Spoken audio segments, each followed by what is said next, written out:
በስመ አብ ወወልድ ወመንፈስ ቅዱስ አሐዱ አምላክ አነ እስራ ወሰሙኑ ለየካቲት በዛቲ ዕለት ኮነ ሰማዕተ ቅዱስ ቴዎድሮስ ሮማዊ። አንድ አምላክ በሚሆን በአብ በወልድ በመንፈስ ቅዱስ ስም የካቲት 28 ቀን በዚህች ዕለት በነገሥታት መክሲሞስና መክስምያኖስ ዘመን ሮማዊ ቅዱስ ቴዎድሮስ በሰማዕትነት አረፈ።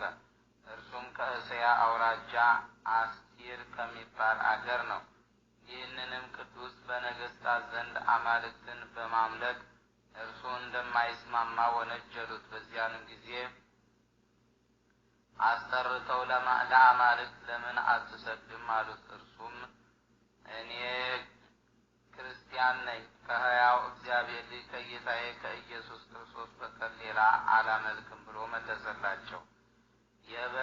የበርብዮስጦስ ልጅ ንጉሥም ለአማልክቶቼ ብትገዛ በጭፍራዎችና በመኳንንቶቼ ሁሉ ላይ አለቃ አድርጌ እሾምሃለሁ፣ ብዙ ወርቅና ብርም የከበሩ ልብሶችንም እሰጥሃለሁ አለው። ቅዱስ ቴዎድሮስም ወርቅና ብር ለጥፋት ይሁንህ፣ እኔስ በንጉሴ በሕያው እግዚአብሔር ኢየሱስ ክርስቶስ ባለጸጋና አለቃ ነኝ አለው።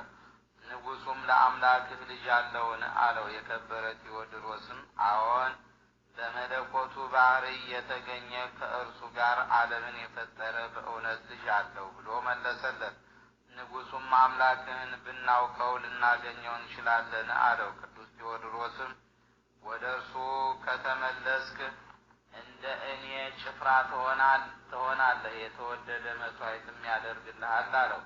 ንጉሡም ነገር አታብዛ፣ ብዙ ገንዘብም እሰጥህ ዘንድ ለአማልክቶቼ መሥዋዕትን አቅርብ እንጂ አለው። የከበረ ቴዎድሮስም ንጉሡን ረገመው፣ ጣዖታቱንም ሰደበ። በዚያንም ጊዜ ንጉሡ ተቆጣ።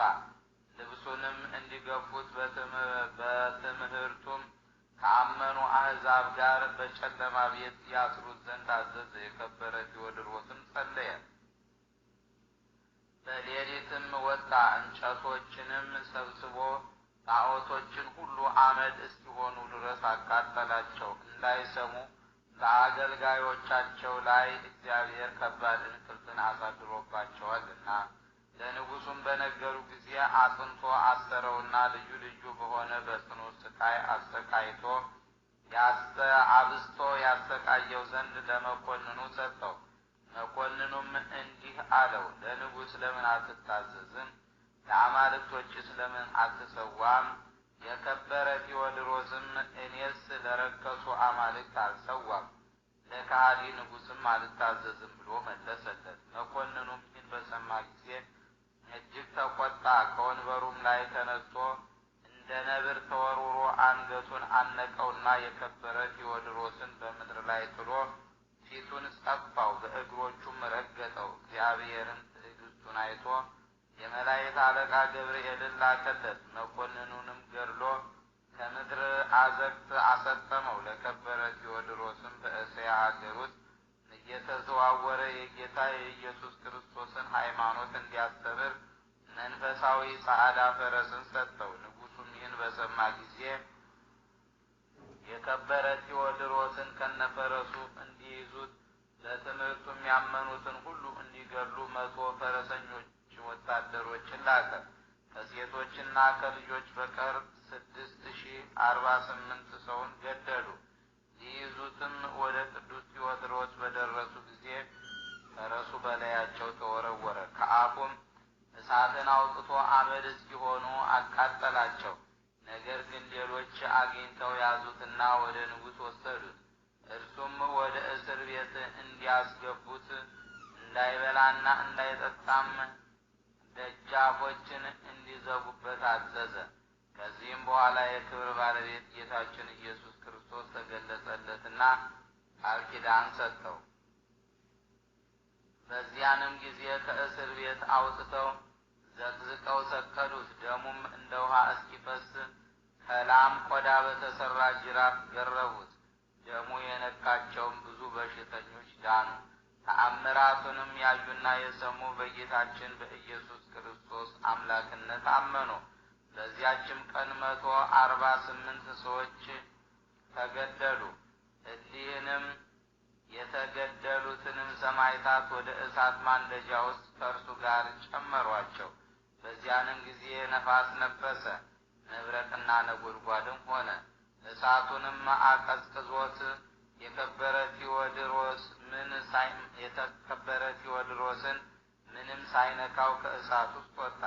ከዚህም በኋላ ንጉሡ የሚያደርግበትን ባጣ ጊዜ 54 ልጥር የሚመዝን ልጓም አምጥተው አፉን እንዲለጉሙት እግሮቹንና እጆቹንም በጭንካር ቸንክረው ለአንበሳ እንዲጥሉት አዘዘ። አንበሳውም እንባውን እያንጠባጠበ እንደ ሰው አለቀሰለት እንጂ ምንም አልነካውም። ጌታችንም ተገለጠለትና ስሙን ለሚጠራ መታሰቢያውንም ለሚያደርግ ገድሉንም ለሚጽፍ እድል ፈንታውን ከእርሱ ጋር በመንግሥተ ሰማያት ያደርግለት ዘንድ ቃል ኪዳን ሰጠው። ከዚህም በኋላ 200 ሰው ሸክም እንጨት፣ 100 ልጥር ባሩድ፣ 100 ልጥር የዶሮ ማር፣ 100 ልጥር ናስ አመጡ። ከማንደጃውም ጨምረው እጅግ እስከሚግል አነደሉት። ጸሎቱንም ከፈጸመ በኋላ ቅዱስ ቴዎድሮስን ወደ ነደደው እሳት ወረወሩት። ምስክርነቱንም ፈጸመ። የመላእክት አለቆች ሚካኤልና ገብርኤል ነፍሱን ተቀበሉ፣ በ3 አክሊላትም አቀዳጁት። ሥጋውንም አውሳብያ የተባለች የመኮንኑ ሚስት ወሰደች። ዋጋው ብዙ በሆነ ሽቱም ገነዘችውና ወደ ገላትያ ወሰደችው። በእብነ በረድ ሳጥንም አድርጋ በዚያ ቀበረችው። ቤተ ክርስቲያንም ሰራችለት። ከሥጋውም ታላላቅ ተአምራት ተገለጹ። ለእግዚአብሔር ምስጋና ይሁን። እኛንም በጸሎቱ ይማረን ይቅር ይበለን። በረከቱ ከእኛ ጋር ለዘላለሙ ጸንታ ትኑር አሜን። ሰላም ለከ ቴዎድሮስ ፈለጋ ለማየ ሃይማኖት እንበለንትጋ እንዳኢ ኤልያስ ለቤታ አካብ ዘላቴ ሕጋ ከማከ አልዎ እምእለ አድምው ጸጋ መንፈሳዊ ፈረሰ ዘተጽእነ በሥጋ ወበዛቲ ዕለት። ዳግመኛም በዚች ቀን የቅዱስ ቴዎድሮስ ማህበር የሆኑ 6304 ሰዎች በሰማዕትነት ሞቱ። በረከታቸውን ከእኛ ጋር ለዘላለሙ ጸንታ ትኑር። ለዘላለሙ ለእግዚአብሔር ክብር ምስጋና ይግባው አሜን።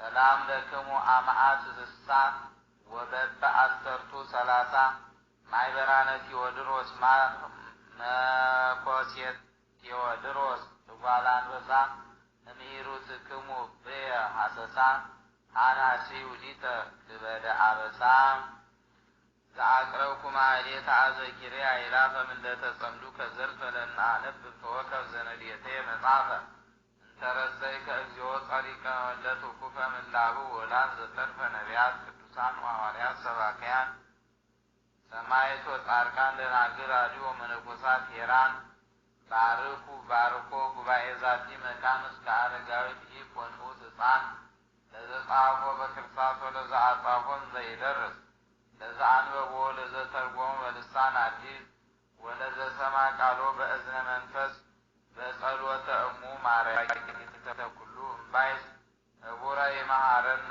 ኢየሱስ ክርስቶስ። አምላካችን ከቅዱሳን አባቶቻችን ረድኤትና በረከትን ጸጋና ክብርን ያድለን። የቅዱሳን አባቶቻችን ጸሎታቸው፣ በረከታቸው፣ አማላጅነታቸው ለሁላችንም ይድረሰን። የአምላካችን ቸርነት፣ የእናታችን የድንግል ማርያም አማላጅነት፣ የቅዱሳን ጸሎትና ልመና፣ የቅዱሳን መላእክት ጥበቃ አይለየን። ሀገራችንን ከጥፋት፣ ሕዝቦቿን ከረሃብ፣ ከቸነፈር፣ ከጦርነት፣ ከመቅሰፍት ይሰውርን። ለዓለም ሁሉ ሰላም ያድልልን። አምላካችን ጾማችንን በሰላም እንዳስጀመረን በሰላም ያስፈጽመን። በሰላም በጤና ጠብቆ ለብርሃነ ትንሣኤው በሰላም ያደርሰን። ጾማችንን ጾመ ስርየት ጾመ ድኅነት ያደርግልን። አሜን። አቡነ ዘበሰማያት አሜን። ለአባታችን ቃላት ያሰማልን፣ ርዕሳችን መንግስተ ሰማያትን ያወርስልን። አሜን። ቀኑ የሰላም የፍቅር ቀን ያደርግላችሁ። መልካም የአገልግሎት ይሁንላችሁ። ሼር በማድረግ የቅዱሳንን ገድላቸው የቅዱሳንን ተጋድሏቸው ለትውልድ